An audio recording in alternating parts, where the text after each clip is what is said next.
मुंबई महानगर प्रदेशात रिक्षा टॅक्सीची भाडेवाढ होणार। रिक्षाचं किमान भाडं 1 रुपयानं तर टॅक्सीचं किमान भाडं 2 रुपयांनी वाढणार। 1 सप्टेंबरपासून भाडेवाढ लागू होण्याची शक्यता। ऐन सणासुदीत साखरेच्या दरात मोठी वाढ। कच्च्या साखरेच्या आयातीवरील शुल्क हटवलं तर साखरेच्या साठवणुकीवरही मर्यादा।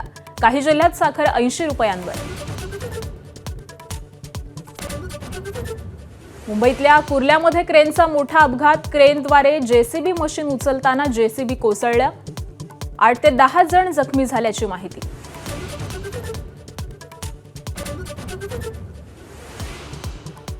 होमिओपॅथी डॉक्टरांसंबंधी सरकारची पुन्हा कोलांटी उडी। महाराष्ट्र मेडिकल काउन्सिलमध्ये नोंदणीला पुन्हा मंजुरी। 18 तारखेला दिली होती होमिओपॅथीच्या नोंदणीला स्थगिती। आज शक्तीपीठ महामार्गाविरोधात सांगली जिल्हाधिकारी कार्यालयावर विरोधकांचा भव्य मोर्चा।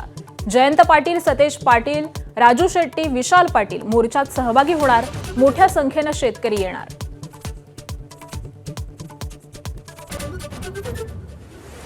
मुंबईच्या चर्चगेट बोरिवली लोकलमधून एकाला ढकलून दिल्याची घटना। दिव्यांग डब्यात बसण्यावरून झालेल्या वादातून ढकललं, प्रवाशाचा मृत्यू।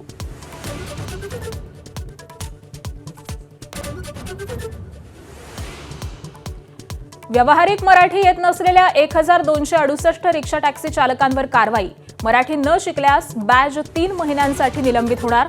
परिवहन विभागाकडून मराठीची चाचणी सुरू।